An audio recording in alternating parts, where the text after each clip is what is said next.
everybody, what's up? Welcome back, ça dit quoi les gens? Bienvenue dans ce nouvel épisode du Holy Makeover Marathon Challenge. Et aujourd'hui, pour le 18e jour, je te demande de profiter de ta vie.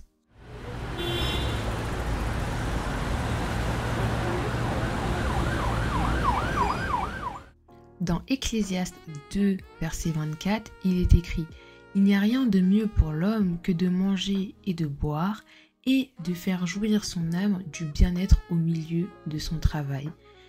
J'ai vu que cela aussi vient de la main de Dieu. » Ce que l'on peut comprendre à travers ce verset, c'est que il faut profiter du fruit de son labeur. C'est-à-dire pour ceux qui travaillent, pour ceux qui sont à l'école, pour ceux qui font une quelconque activité, il est important de prendre le temps d'apprécier les choses de la vie après un dur labeur. Et que ce qui vous permet de profiter de tout ça, manger, boire, être dans un bien-être, profiter de vos proches, etc., c'est une grâce que Dieu nous fait et il faut en profiter. C'est vrai que la vie n'est pas facile à chaque instant, qu'il y a des moments où franchement on a l'impression que tous les jours se ressemblent et que rares sont les moments heureux, mais parce que on a la capacité de voir tout ce qu'il y a de négatif, il faut aussi qu'on ait cette capacité de voir les choses positives. Alors je te demande vraiment de profiter des bénédictions que Dieu t'a données. Vous voyez, des fois on a des bénédictions, on est tellement accablé par tout ce qui se passe autour de nous, par les problèmes, par le travail, le stress, les machins, tout ce que vous voulez, le métro, boulot, dodo, qu'en fait, quand on a une bénédiction, on est en mode content sur le coup et après, on n'enjoy plus. Alors qu'en vrai, c'est une véritable fête, c'est un véritable moment à célébrer. Et les peu de moments que l'on a de pur bonheur, il faut les vivre à 100%. Être chrétien, ce n'est pas juste avoir sa vie de prière et point. Non, il faut aussi qu'à travers notre vie, comme je disais, on montre aux gens que être en Christ aussi, ça apporte le bonheur. Parce qu'on a cette paix de l'esprit, cette paix de l'âme et on est heureux en fait. On est heureux de vivre sur cette terre. On est heureux d'avoir la vie que Dieu nous a donnée. On est heureux d'avoir ce souffle de vie, de pouvoir marcher pour ceux qui peuvent marcher, de pouvoir courir, de pouvoir faire telle ou telle chose. Il faut montrer vraiment à Dieu qu'on apprécie la grâce qu'il nous fait à chaque instant. Et quoi de mieux que de profiter de sa vie pour ça? Quand je dis profiter de sa vie, c'est voyager, faire des activités, aller voir ses proches, prendre aussi un petit temps pour soi, regarder sa série préférée, se faire un petit plat qu'on aime. Ces choses-là qui sont censées, entre guillemets, romantiser votre vie, comme on aime bien le dire partout sur les réseaux sociaux. Au final, ce n'est pas romantiser sa vie, mais c'est en fait profiter des bénédictions que Dieu nous a données, profiter des grâces que Dieu nous a données. C'est ça, romantiser sa vie en vrai.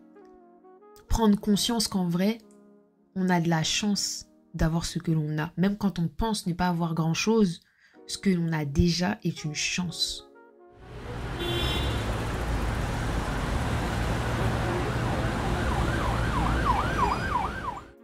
Dans Philippiens 4, verset 4, il est écrit « Réjouissez-vous toujours dans le Seigneur ». Je le répète, réjouissez-vous. Quand je te demande de profiter de ta vie, je te demande aussi d'être heureux, heureuse. Réjouis-toi. Réjouis-toi. Vis cette vie avec joie. Laisse la joie envahir ton cœur. Oui, la vie chrétienne est remplie de tribulations, de moments difficiles, de moments de lutte intérieure, de moments de doute, des moments où on se sent perdu, mais les moments de joie, les moments de réponse aux prières, les moments de célébration, les moments où Dieu nous montre qu'il est là à chaque instant, tu dois te réjouir pour ça. C'est vraiment comme ça que l'on peut lui dire merci. Merci parce que si tu n'étais pas là, ça ne serait pas pareil. Merci Seigneur parce que si je ne t'avais pas dans ma vie risquerait d'être catastrophique, chaotique. Oui, on peut se dire qu'on a des contraintes, on a des restrictions, on a des ci, on a des ça, qu'on enjoy pas la vie comme ceux qui ne croient pas en Dieu. Mais la question c'est, est-ce qu'ils profitent réellement de leur vie? Est-ce qu'ils ont une réelle liberté? Parce que dépendre de toutes ces choses qui au final sont néfastes pour nous, est-ce que c'est vraiment être libre? Parce que si on leur... Par exemple, les gens ils me disent, mais comment tu fais pour profiter de la vie?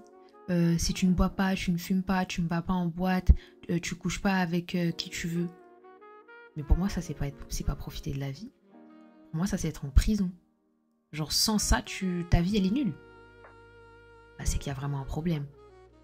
C'est qu'il y a vraiment un problème. Donc, ne vous mettez pas en tête que être chrétien, c'est ne plus avoir de vie. C'est juste penser à lire la Bible, prier, jeûner, point. Non. Être chrétien aussi, c'est se réjouir. C'est être heureux, être dans la joie, dans l'allégresse. Et on nous le dit à plusieurs reprises dans la Bible. C'est une joie de pouvoir être chrétien. Quand bien même il peut y avoir des difficultés, on a de la chance. On est des privilégiés et on doit s'en réjouir. On a un sacré privilège. Et on est co-héritier du royaume des cieux, les amis. Co-héritier du royaume des cieux. Vous réalisez ça? Sur vous voyez comment on appelle ça là? Le papier d'héritage. Il y a Jésus. Il y a nous. Mais c'est une dinguerie. Et juste pour ça, on doit être trop heureux. Trop heureux de voir ce que ça représente. Heureux de voir la famille qui s'agrandit. Heureux de voir qu'il y a de plus en plus de jeunes qui donnent leur vie à Jésus. Qu'il y a de plus en plus de baptêmes, de mariages au sein de la foi. Des mariages dans les règles de l'art. Non, il y a trop de choses pour lesquelles on doit se réjouir. Oui, c'est vrai, la vie c'est chaud ma bé. Avec tout ce qui se passe, franchement, il y a de quoi être en dépression. Mais on ne peut pas laisser Satan atteindre notre joie que Dieu nous a donnée. On ne peut pas.